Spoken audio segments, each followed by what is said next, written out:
Muita gente pensa que um auditor é, sei lá, tipo um detetive de filme, né? Com aquela lupa na mão, casaco de chuva, caçando fraudes, procurando os culpados. Mas e se o verdadeiro objetivo de uma auditoria for algo completamente diferente e talvez até mais fundamental para como o mercado funciona? Hoje, a gente vai mergulhar num material fascinante que, olha, desvenda os bastidores da auditoria. As fontes que recebemos são um conjunto de notas, de textos técnicos, baseados em normas como a NBCTA 200 e a NBSP 100.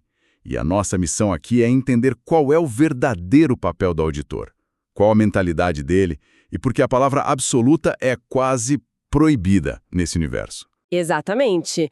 E essa imagem do detetive, ela não está totalmente errada, sabe? Mas talvez ele seja um tipo diferente de detetive. Ele não está lá para prender ninguém. O trabalho dele, na verdade, é construir confiança. O objetivo principal, segundo as normas, é aumentar o grau de confiança de quem usa as demonstrações financeiras. Quem seriam essas pessoas? Investidores, cidadãos, credores. É sobre dar a eles uma base assim mais sólida para tomar decisões. Ok, vamos desvendar isso. Se o objetivo principal não é, então, caçar fraudes, como exatamente a auditoria constrói essa tal confiança? O que o auditor entrega no final que faz um investidor, sei lá, dormir mais tranquilo? Boa pergunta. Essencialmente, ele entrega uma opinião profissional, uma opinião qualificada. Segundo as normas, isso acontece de duas formas. Primeiro, ele busca obter o que o jargão chama de segurança razoável. Segurança razoável. Isso.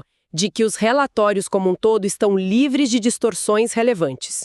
E segundo, ele emite essa opinião num relatório formal, dizendo se as demonstrações foram preparadas de acordo com as regras do jogo, né? A expressão-chave que define todo o trabalho é essa: segurança razoável. Certo, mas razoável, para alguém que está pensando em investir milhões com base nesse relatório, razoável soa um pouco fraco, não? Parece, né? Quer dizer que, mesmo com o relatório limpo, sem ressalvas, ainda existe uma chance de ter uma fraude gigante escondida ali? Por que não segurança absoluta? Essa é a pergunta de $1 milhão. E é o ponto central de tudo. A segurança absoluta, ela é impossível. Impossível. Impossível. E não é por falta de competência do auditor, mas por causa do que as normas chamam de limitações inerentes da auditoria. Existem barreiras que simplesmente não dá para superar. E quais seriam essas barreiras? Olha, são basicamente 4. A primeira é a própria natureza da informação contábil. Muita coisa exige estimativa, julgamento. Por exemplo, quanto vale o estoque de uma empresa? Não tem um número exato. Não tem. Ou por quanto tempo uma máquina vai funcionar. A gestão faz estimativas, o auditor avalia se elas são razoáveis, mas ele não consegue ter certeza absoluta. É uma limitação. Entendi. É mais arte do que ciência exata em alguns pontos. Exato. A segunda limitação é a amostragem. É economicamente inviável testar 100% de todas as transações de uma empresa gigantesca. Imagina checar cada nota fiscal do Pão de Açúcar. Impossível. Impossível. Então o auditor trabalha com amostras. Ele testa uma parte para concluir sobre o todo. E sempre que se usa amostragem, existe um risco, mesmo que pequeno, de a amostra não pegar um problema que existe no resto, entende? Faz todo sentido. E a terceira? Internos. Pensa num sistema simples. Uma compra precisa de aprovação de um gerente. Esse é um controle. Certo. Mas e se o comprador e o gerente estiverem em conluio para criar uma nota falsa? O controle no papel foi seguido, a aprovação existe, mas a fraude aconteceu. Nenhum sistema é a prova de conluio. Ou de um alto executivo que decide passar por cima das regras. Precisamente. O que nos leva à última limitação, a natureza da fraude em si. Ela é, por definição, desenhada para ser escondida. Os documentos podem ser forjados de forma muito sofisticada. E o auditor não é um perito da Polícia Federal. Exato. Ele é treinado para ser cético, mas não é um perito em autenticação. A evidência que ele coleta é, na maioria das vezes, persuasiva e não conclusiva. É como montar um quebra-cabeça com algumas peças faltando. Você vê a imagem geral com muita certeza, mas não pode garantir o que está em cada pecinha que falta. Tá, então, para navegar nesse mar de incertezas, de estimativas, de amostragens, o auditor precisa de uma postura mental muito específica. O material fala bastante sobre ceticismo profissional. Isso me soa como, sei lá, ter que desconfiar de todo mundo o tempo todo, quase uma paranoia, é isso? Essa é a confusão mais comum, e é uma linha bem tênue. Ceticismo profissional não é paranoia.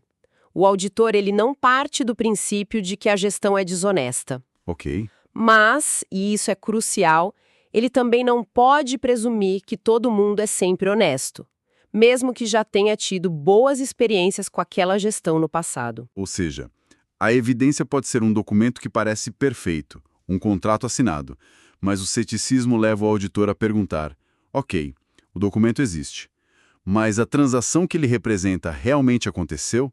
O dinheiro mudou de mãos? Esse terceiro aí no contrato existe de verdade? É ir uma camada além, né? Perfeito. É ter uma mente questionadora. É avaliar criticamente as evidências, em vez de só aceitá-las. É estar sempre alerta para condições que possam indicar uma distorção. Por exemplo, se a administração está sob uma pressão enorme para bater metas, o ceticismo do auditor aumenta. O radar fica mais sensível. Exatamente.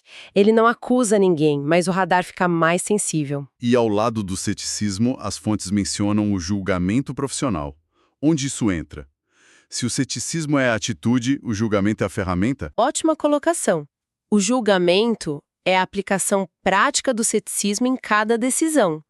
Ele é usado em absolutamente tudo, desde o planejamento, para decidir quais áreas da empresa têm mais risco, até a execução, para definir o que é um erro relevante. A gente já vai falar disso. Sim, e até para decidir quantas transações testar na amostragem.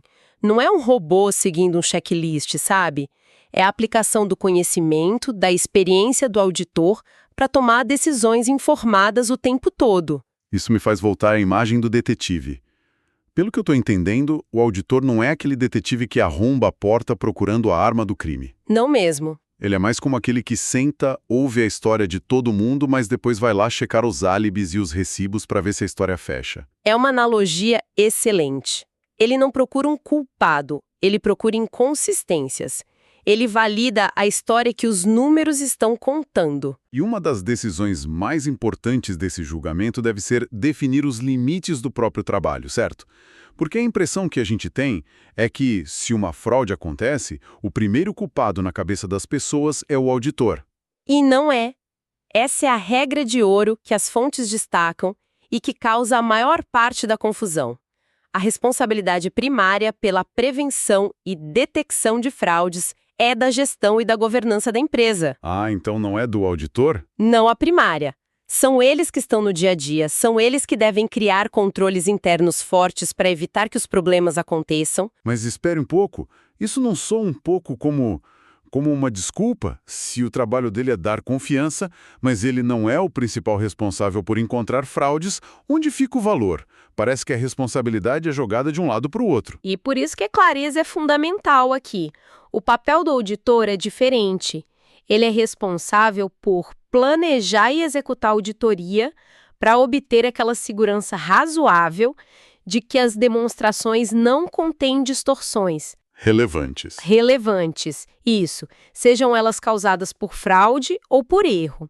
O foco dele não é achar toda e qualquer fraude, mas sim encontrar distorções que sejam grandes o suficiente para enganar o leitor do relatório. Você mencionou distorção relevante de novo, isso me leva a pensar no foco. Então, o auditor não está procurando um erro de centavos numa planilha. De jeito nenhum. Ele está procurando o erro que muda o jogo. Exatamente. O conceito de materialidade ou relevância é central.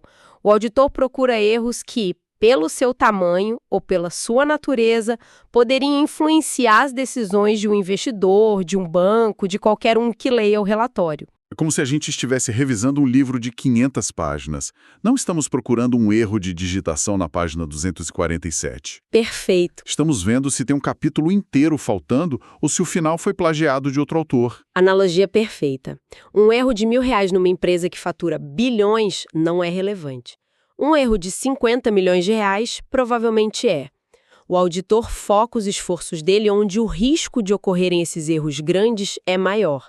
Isso otimiza o trabalho. Então, o que tudo isso significa na prática? Vamos abordar algumas das pegadinhas que o material aponta, porque elas revelam muito sobre o que a auditoria não é. Por exemplo, qual a diferença real entre a auditoria interna e a externa? Muitas vezes são como a mesma coisa. A diferença fundamental está em para quem eles trabalham e qual o objetivo. A auditoria interna, ela trabalha para a alta administração da empresa. O objetivo dela é agregar valor, melhorar os processos internos, a governança. Ajudar a casa a se arrumar por dentro. Isso. O cliente, por assim dizer, é a própria empresa. Seria como o médico do time, que está lá todo dia para garantir que os atletas estão em forma. Ótimo exemplo. E a auditoria externa ou independente seria um médico contratado pela liga para fazer um check-up anual em todo mundo. Para dar uma opinião para terceiros. Exato. O objetivo da auditoria externa é dar confiança para esses usuários de fora, investidores, bancos, a sociedade. Por isso, o relatório da interna é para uso interno, confidencial, e o da externa é geralmente público. Isso deixa tudo muito mais claro. Vamos para outro mito. Uma opinião limpa do auditor, sem ressalvas, é um atestado de que a gestão da empresa é boa e que o negócio vai ter sucesso no futuro. Definitivamente não. Esse é talvez o erro de interpretação mais perigoso. Muita gente acredita nisso. E não é. A opinião do auditor é uma foto do passado. Ela diz se as demonstrações financeiras daquele período específico refletem adequadamente a situação financeira de acordo com as normas. Ponto. Ou seja, não é uma avaliação da eficiência da gestão.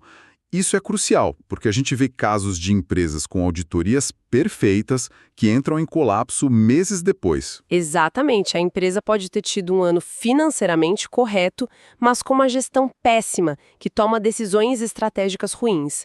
E a auditoria também não é uma previsão sobre a viabilidade futura do negócio. O relatório de auditoria é um retrovisor, não uma bola de cristal. Retrovisor, não bola de cristal. Gostei. E por último, uma questão que parece óbvia, mas que o material aponta como fonte de confusão. O auditor ajuda a preparar os relatórios que ele mesmo vai auditar? Jamais. Em hipótese alguma. Isso violaria o princípio mais sagrado da auditoria externa, a independência. Independência. A administração prepara as demonstrações. O auditor as examina. São papéis completamente separados. Mas por quê? Se o auditor tem tanto conhecimento, não seria mais eficiente ele já ajudar a fazer certo da primeira vez? Porque isso criaria o que as normas chamam de ameaça de autorrevisão. Seria como um professor ajudar o aluno a fazer a prova e depois ele mesmo corrigir essa prova. Qual a credibilidade disso? Nenhuma. O auditor estaria auditando o próprio trabalho. Seria um conflito de interesses claro. Essa separação de funções é a base de toda a credibilidade do processo. Sem independência, a opinião do auditor não vale nada. Certo. Então, resumindo a nossa análise de hoje, a imagem do auditor como um policial caçador de fraudes é mais um mito de cinema. O grande objetivo é ser um fiador de confiança para o mercado. Exato. E essa confiança é construída sobre uma segurança que é alta, mas nunca absoluta, chamada de razoável. E a opinião dele é focada no retrovisor financeiro, não é um atestado de boa gestão e nem uma previsão do tempo para os negócios. E a mentalidade-chave é o ceticismo profissional, que não é paranoia, mas uma mente que sempre questiona. E a responsabilidade de construir os muros para prevenir fraudes é da gestão. A do auditor é ver se, apesar dos muros, alguma distorção relevante passou. Exatamente. O auditor verifica a integridade da história, que os números contam, para que outros possam tomar suas decisões com mais segurança. O que nos deixa com uma reflexão final baseada em tudo que a gente viu. Se a auditoria se baseia em amostragem, em julgamento profissional e numa segurança que é razoável, em vez de uma certeza absoluta, até que ponto a verdade de um relatório financeiro auditado é uma fotografia precisa e objetiva da realidade? E até que ponto ela é, na verdade, uma interpretação profissionalmente validada e altamente qualificada dessa realidade? Onde termina o fato e começa o julgamento?